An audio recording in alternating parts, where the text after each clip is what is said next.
Hello, okay studies में आप सभी का स्वागत है। हिंदी व्याकरण में आज हम पढ़ेंगे समास। समास के बारे में आज हम जानेंगे। समास एक ऐसा टॉपिक है जो समझने में थोड़ा कठिन है। इसको अगर हम पूरी तरह से जान लेंगे और समझ लेंगे तो जो हमारी प्रतियोगिता परीक्षाओं में जो भी क्वेश्चन आएंगे इससे रिलेटेड हम उनको आसानी से सॉल्व कर पाएंगे। तो समास का अर्थ होता है संक्षिप्त या छोटा। ठीक है, किस छोटा या संक्षिप्त है, संक्षिप्तीकरण करना। ठीक है, तो अब हम समास की परिभाषा जानते हैं कि समास किसे कहते हैं। दो या दो से अधिक शब्दों से मिलकर बने हुए नवीन एवं सार्थक शब्द को हम समास कहते हैं।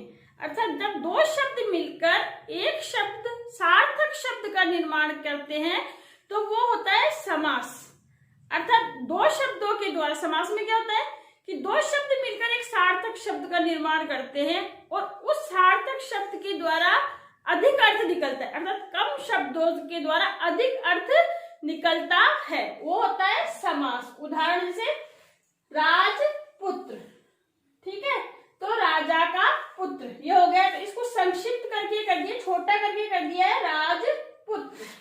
शरणागत, शरण को आगत या शरण को आया हुआ, तो इसको छोटा करके कर दिया है शरणागत। ठीक है, ये हो गया समास। अब हम जानेंगे कि सामासिक पद किसे कहते हैं। समास के नियमों से निर्मित शब्द को हम सामासिक पद कहते हैं। इसे हम समस्त पद भी कहते हैं। जैसे यथा शक्ति, शक्ति के अनुसार। बड़ा था, शक्ति के अनुसार बड़ा है तो उसको छोटा करके कर दिया यथा शक्ति। शरणागत, गगनचुंबी, गगन को चूमने वाला, तो बड़ा था तो इसको संक्षिप्त या छोटा करके एक सामासिक पद बना दिया गया इसका गगनचुंबी। ठीक है, अब हम जानेंगे कि समास विग्रह किसे कहते हैं। ठीक है, सामासिक पद तो जानिए, समास विग्रह किसे कहते हैं। सामासिक पद को अलग करने की जो पद्धति होती है उसे हम समास विग्रह कहते हैं। जानेंगे हम इसको। यथा शक्ति, ये हो गया सामासिक पद, और इसको अलग करना शक्ति के अनुसार, तो ये हो गया समास विग्रह। इस शब्द को तोड़ दिया गया, शक्ति के अनुसार। इसमें जो ये के आया है ये है कारक। ठीक है, कारक क्या होता है और कितने प्रकार के कारक होते हैं, जब मैं आपको तत्पुरुष समास पढ़ाऊंगी तब मैं आपको अच्छी तरह से समझाऊंगी कि कारक होता क्या है। यश प्राप्त, यश को प्राप्त, ये हो गया समास विग्रह इसका। नर भक्षी का समास विग्रह हो गया नरों को भक्षित करने वाला। ठीक है, समास विग्रह आपको समझ में आया। अब हम जानेंगे कि पूर्व पद और उत्तर पद किसे कहते हैं। ये सब चीजें मैं आपको समास पढ़ाने से पहले, समास के प्रकार पढ़ाने से पहले इसलिए बता रही हूँ क्योंकि इनसे रिलेटेड भी क्वेश्चन आते हैं एग्जाम में कि पूर्व पद किसे कहते हैं। मतलब शब्द दे दिया, सामासिक शब्द दे दिया, इसमें पूर्व पद कौन सा है, उत्तर पद कौन सा है। इसको जानने के लिए हमें ये जानना होगा कि पूर्व पद किसे कहते हैं और उत्तर पद किसे कहते हैं। जैसे ये हो गया न्यायालय, तो इसमें पूर्व पद को, तो इसको क्या करेंगे, पहले शब्द का समास विग्रह कर देंगे। न्याय के लिए आलय। ठीक है, समास विग्रह करके देखेंगे न्याय के लिए आलय, तो इसमें न्याय हो गया पूर्व पद और आलय हो गया उत्तर पद। ठीक है, इसी प्रकार से सेनापति, तो इसका समास विग्रह हुआ सेना का पति, तो सेना हो गया पूर्व और पति हो गया उत्तर। यहाँ पति से तात्पर्य सेना का प्रतिनिधित्व करने वाला। ठीक है, अब मैंने ये सब बता दिया। अब मैं बताऊंगी कि समास कितने प्रकार के होते हैं। इनको आपने समझ लिया है। अब हम जानेंगे समास के प्रकार, समास के भेद। समास के 6 भेद होते हैं। अव्ययीभाव समास, तत्पुरुष समास, कर्मधारय समास, द्विगु समास, द्वंद्व समास और बहुब्रीहि समास। ठीक है, 6 प्रकार है, 6 भेद है जिनके बारे में हम जानेंगे और समझेंगे। पहला है अव्ययीभाव समास। अव्ययीभाव समास किसे कहते हैं, इसके नाम से अव्यय, अविकारी शब्द, अर्थात इसमें अविकारी शब्द होता है, अव्यय शब्द होते हैं। इसमें क्या होता है, पूर्व पद प्रधान होता है। पहला पद प्रधान होता है और जो पूरा जो शब्द होता है वो क्रिया विशेषण अव्यय होता है। अव्यय को अविकारी शब्द भी कहते हैं। इनका रूप लिंग, वचन और काल के कारण इनका रूप परिवर्तित नहीं होता है। तो इसकी पहचान हम कैसे करेंगे कि एक तो ये पूर्व पद प्रधान होता है इसमें, ठीक है। दूसरा क्या होता है, अव्ययी होता है, ये अविकारी शब्द होता है पहला पद, ठीक है। और पूरा जो पद होता है वो क्रिया विशेषण अव्यय होता है। और क्या होता है इसमें अधिकांशतः पहला पद जो होता है वो उपसर्ग होता है। क्या होता है, पहला पद अधिकांशतः उपसर्ग ही होता है। जैसे निर्जल, अकारण, बेकाम, प्रतिमास। निर्जल यानी बिना जल के, अकारण बिना कारण, बेकाम बिना काम का, प्रतिमास यानी प्रति मास या हर मास, ठीक है। तो अव्ययी भाव में क्या होता है कि इसका रूप परिवर्तित नहीं होता है, ठीक है। और दूसरा क्या होता है, पहला पद इसमें प्रधान होता है। दूसरा इसमें पूरा जो समस्त पद होता है वो क्रिया विशेषण अव्यय होता है। और इसकी पहचान हम कैसे कर सकते हैं कि जो पहला जो अक्षर होता है, जो पद होता है वो उपसर्ग होता है, ठीक है। अब दूसरा हम पढ़ेंगे तत्पुरुष समास। दूसरा हम पढ़ेंगे तत्पुरुष समास। तत्पुरुष समास में क्या होता है, प्रथम पद गौण होता है, ठीक है, और उत्तर पद प्रधान होता है। अर्थात पहले जो शब्द होता है उसका महत्व कम होता है और जो बाद में जो शब्द आता है उसका पद महत्व अधिक होता है। और इसमें क्या होता है, विभक्ति चिन्ह का लोप हो जाता है या कारक चिन्ह का लोप हो जाता है। तो तत्पुरुष समास को जानने से, उसके उदाहरण जानने से पहले हमें ये जानना जरूरी है कि कारक क्या होता है या किसे कहते हैं। कि कारक वे शब्द होते हैं जो क्रिया संपादन में उपयोगी होते हैं, अर्थात जिनका क्रिया से प्रत्यक्ष या प्रत्यक्ष रूप से संबंध होता है। तो हिंदी व्याकरण में 8 कारक होते हैं, ठीक है। कौन कौन से, कर्ता कारक, कर्म, करण, संप्रदान, आपादान, संबंध, अधिकरण और संबोधन। 8 ये कारक होते हैं हिंदी व्याकरण में। लेकिन तत्पुरुष समास में 6 ही कारक होते हैं, ठीक है। कर्ता कारक और संबोधन कारक तत्पुरुष समास में नहीं होते हैं। तो पहले हम कारक पूरे 8 कारक के बारे में जानेंगे। अब मैंने लिखा है विभक्ति या कारक चिन्ह, ठीक है। तो विभक्ति क्या होता है, इनको जैसे कि संस्कृत से आया है ये विभक्ति शब्द, तो कई बार ऐसे बोल देते हैं हम प्रथम विभक्ति, द्वितीय विभक्ति, जैसे कर्म कारक तो हम बोल देंगे द्वितीय विभक्ति, ठीक है। तो इसको हम पहचानेंगे कि द्वितीय विभक्ति का मतलब हो गया कर्म कारक, तृतीय विभक्ति मतलब हो गया करण कारक, ठीक है। और इसके कारक चिन्ह क्या हुआ, कर्ता का क्या हुआ, ने, कर्ता ने कर्म को करण से द्वारा संप्रदान के लिए आपादान से अलग होना, संबंध का, की, के, रा, री, रे, अधिकरण में मैं, पर और संबोधन में हे, अरे, ओ, ठीक है। ये जो चार्ट है ये आसानी से याद होने वाली चीज है, ठीक है। आप इसको 1 या 2 बार करेंगे, अधिकतर बच्चों को याद होगी, फिर भी मैं आपको बता रही हूँ, आप इस चार्ट को याद कर लीजिए। तो तत्पुरुष समास में आप कहीं भी कोई गलती नहीं करेंगे, क्योंकि जब आपको ये याद हो जाएगा कि विभक्ति 8 विभक्ति होती है, जैसे अष्टम और प्रथम विभक्ति का इसमें इस्तेमाल नहीं होता है, ये 6 विभक्ति आती है तत्पुरुष समास में, ठीक है। और ये इसके कारक चिन्ह है। जब ये कारक चिन्ह याद हो जाएंगे हमें, तो जब हम तत्पुरुष समास का कोई उदाहरण आएगा और हम उसका समास विग्रह करेंगे तो हमें पता चल जाएगा कि ये कर्म तत्पुरुष है, करण तत्पुरुष है, कौन सा तत्पुरुष है। विभक्ति चिन्ह का मतलब जैसे विग्रह करेंगे तो उसमें विभक्ति चिन्ह आ जाएंगे और उन विभक्ति चिन्ह से हम पहचान आसानी से कर सकेंगे। इसके उदाहरण बताती हूँ मैं आपको। अब हम तत्पुरुष समास के भेद के बारे में जानेंगे। तत्पुरुष समास के 6 भेद होते हैं, कर्म तत्पुरुष, करण तत्पुरुष, संप्रदान, आपादान, संबंध और अधिकरण। इसमें दो कारक नहीं होते, कौन से? कर्ता और संबोधन।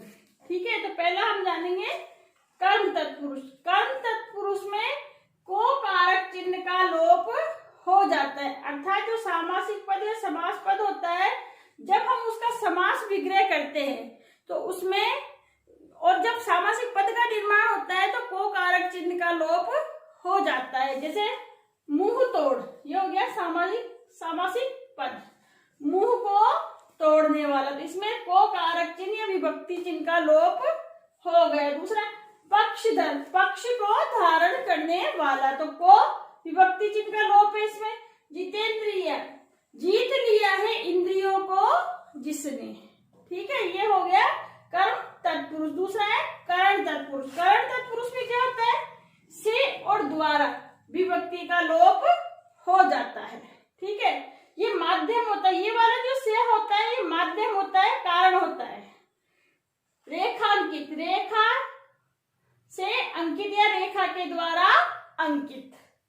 गुण से युक्त, रेल द्वारा यात्रा, शोक से आकुल। इसमें क्या हुआ? से और द्वारा विभक्ति चिन्ह का इसमें लोप हो रहा है, इसलिए ये करण तत्पुरुष है। तीसरा हम जानेंगे संप्रदान तत्पुरुष। संप्रदान तत्पुरुष में क्या होता है? के लिए विभक्ति का लोप हो जाता है, के लिए जो विभक्ति इसका कारक चिन्ह होता है और इसका लोप हो जा सकता है। तो समास क्या? विधानसभा, विधान के लिए सभा, पूरा वाक्य क्या है? विधान के लिए सभा, तो इसमें के लिए विभक्ति चिन्ह का लोप कर दिया तो हो गया विधान सभा। दूसरा उदाहरण है विद्यालय, विद्या के लिए आने। ठीक है, चौथा हम जानेंगे अपादान तत्पुरुष। इसमें से पृथक अर्थ में अगर से का लोप हो जाता है, यहाँ जो से आया है उसका मतलब होता है पृथक करना, अलग करना। ठीक है, जैसे राजद्रोह, राजा से द्रोह। ऋण मुक्त, ऋण से मुक्त, अलग होना। शोभाहीन, शोभा से हीन। ठीक है, पांचवा है संबंध तत्पुरुष। संबंध तत्पुरुष में का, के, की विभक्ति चिन्ह का लोप हो जाता है। इसको उदाहरण देखिए, राज सभा, राजा की सभा। रघुवंश, रघु का वंश। ठीक है, इसमें राजा की विभक्ति चिन्ह का लोप हो गया। रघुवंश, रघु का वंश का विभक्ति चिन्ह का लोप हो गया। छठा है अधिकरण तत्पुरुष समास। इसमें मैं और पर का लोप हो जाता है।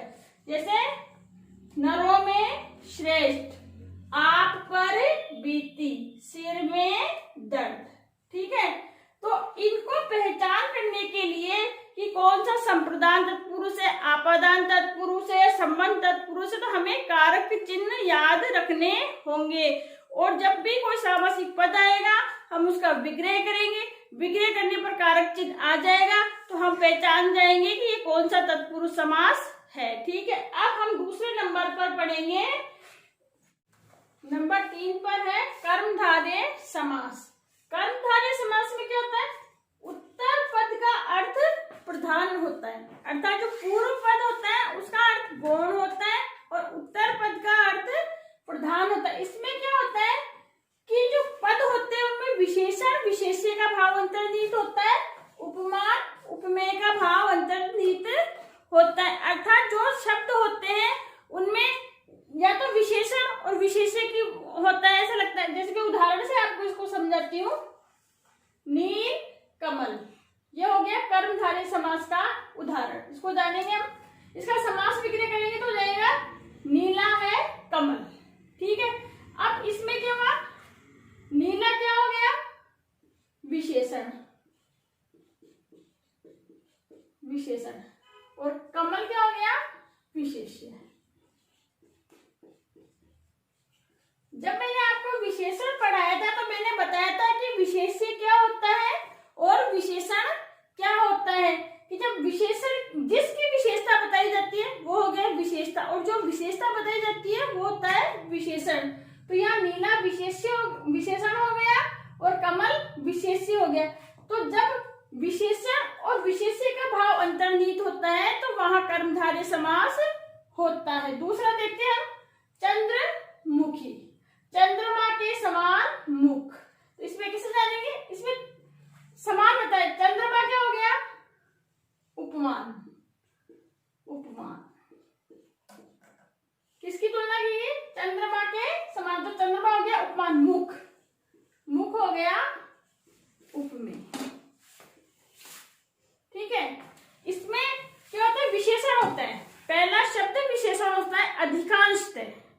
लेकिन कभी कभी क्या होता है कि जब तुलना की जाती है, अर्थात जब समान बताया जाता है, जैसे नीला है, कमल, कमल नीला है, जैसे चंद्रमा के समान मुख, लेकिन जब तुलना की जाती है, एक वस्तु की दूसरी वस्तु से तुलना की जाती है, तो वहां पर विशेषण पहले नहीं आता है, विशेषण बाद में आता है। इसको उदाहरण से हम जानेंगे, क्रोधाग्नि, ठीक है, क्रोध की अग्नि, ठीक है। अब इसमें हिसाब से तो अग्नि पहले आना चाहिए था, लेकिन इसमें ऐसा नहीं हुआ है, इसमें तुलना करने पर विशेषण बाद में आता है और विशेष्य पहले आता है, और जब समान बताया जाता है तब विशेषण पहले आएगा और विशेष्य बाद में आएगा। तो इसे कर्मधारय समास में ये ध्यान रखने की बात है, ठीक है।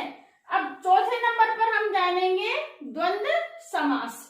द्वंद्व समास में क्या होता है, दोनों पद प्रधान होते हैं, दोनों का ही समान महत्व होता है, और इसमें या और आदि का लोप हो, समास विग्रह करते हैं जब उसमें आता है, लेकिन जब संयुक्त शब्द बनता है तो या और का लोप हो जाता है, और इसमें योजक चिन्ह का इस्तेमाल होता है, इसमें योजक चिन्ह होता है। जैसे माता पिता, माता और पिता, दिन रात, दिन और रात, दाल भात, दाल और भात, देव या असुर, ठीक है।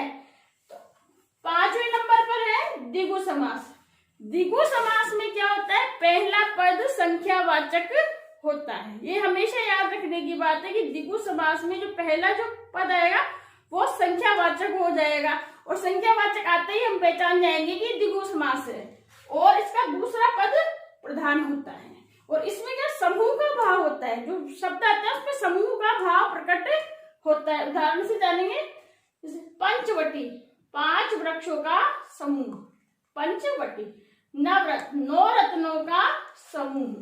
चौराहा, 4 राहों का रास्ता या समूह, 4 रास्ते।